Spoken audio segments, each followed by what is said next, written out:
If you can play jazz, but it feels like you're not interacting with the other musicians, it's because you spent all your time on your own playing and not how to interact with the musicians you're with. So in this video, I'm going to teach you the conversation approach that'll make you authentic and interactive anytime you play with other people.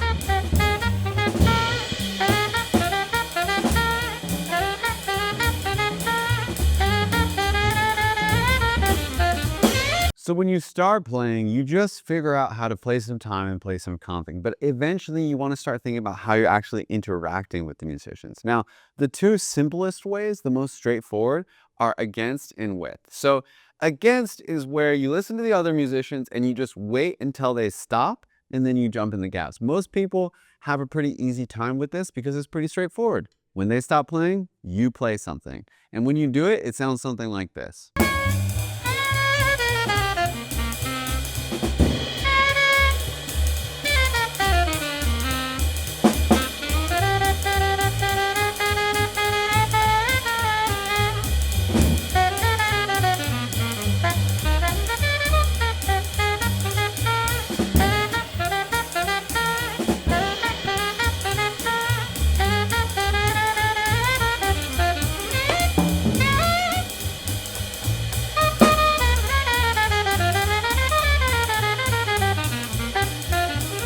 So that's contrasting what the other player might be playing. But if you want to complement what they're playing, then you try to play with them. Now, this is a really fun part of playing jazz music, is trying to read the other player's mind and kind of predict where they're going. And if it's somebody that you've been playing with a lot, then you will be able to do that. You're going to hear their patterns, their language, their vocab that they go to time and time again. And eventually, you will be able to play the exact same thing at the same time as them, like this.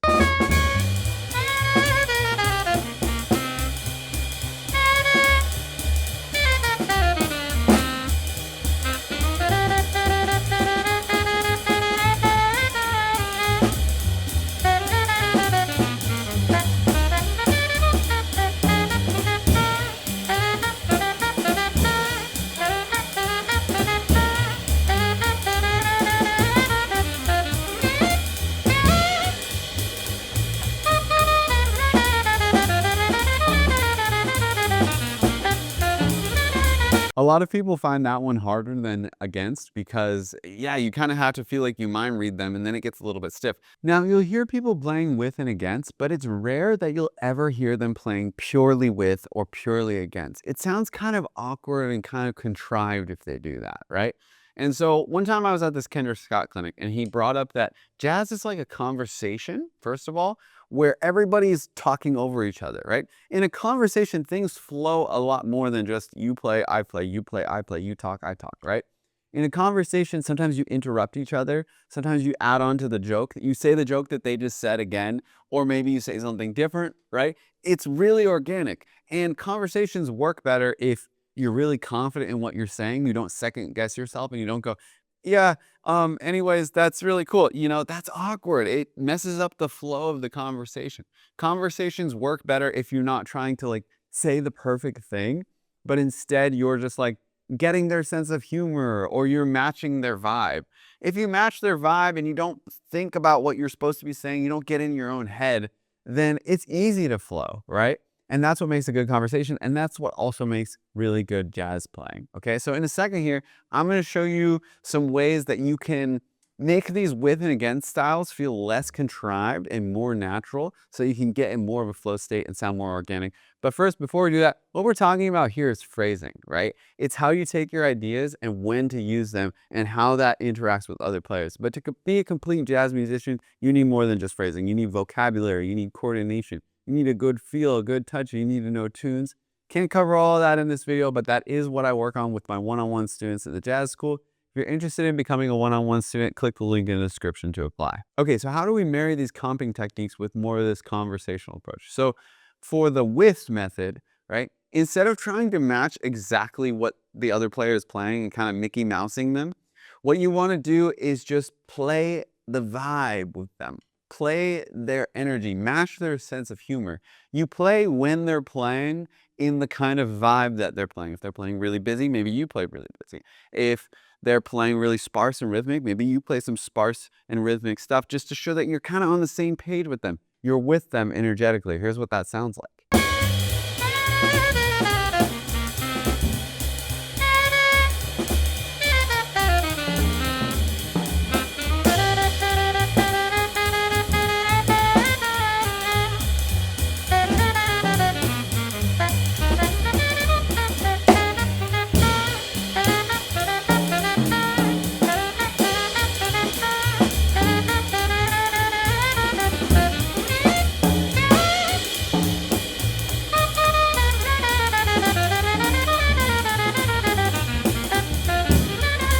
If you're playing against or playing in their gaps, if you're doing the really like A, B, robotic approach, it can sound too hesitant. It takes too long for you to decide to jump in their gaps because you're trying not to step on their toes because you're not supposed to play when they play. But if you think about a conversation, two friends together are going to interrupt each other when they're having a good time telling jokes. And that's how you play against more organically, is that you jump in when you think the phrase is ending, and if it dovetails a little bit, if it sounds like you interrupt them a little bit, just don't be afraid of that. As long as you're confident about the phrasing that you're putting out there, it'll sound very natural. And the intention of the, contrast, the against that you're doing, it'll speak really clearly. It'll sound something like this.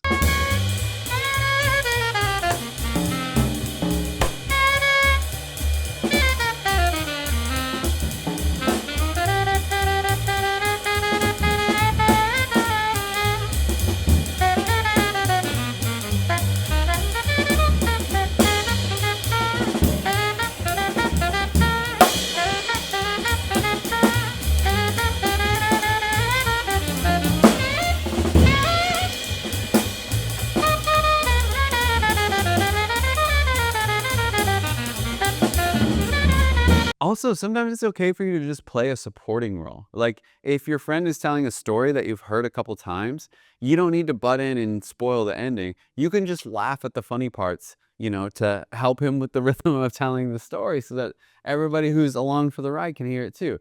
And a similar thing when you're comping is, yeah, you don't need to play with and against. You don't need to steal the show.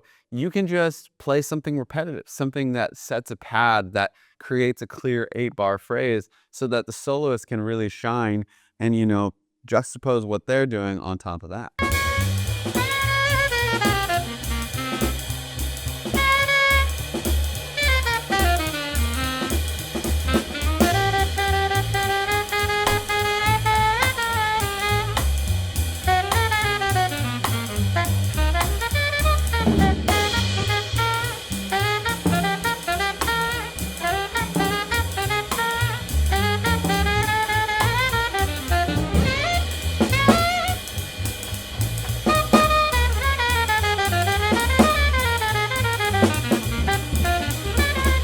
Now, you'll probably notice that a lot of these are starting to blend together. It's sort of with, sort of against, sort of repetitive, and it's all starting to sound more natural. And that's really what you want to do when you're comping and interacting in the real world. All these just give you sort of a prompt to start thinking and comping in a different way. But when you just free associate and let yourself comp, it'll sound more organic where you're shifting between with and against whenever you want, something like this.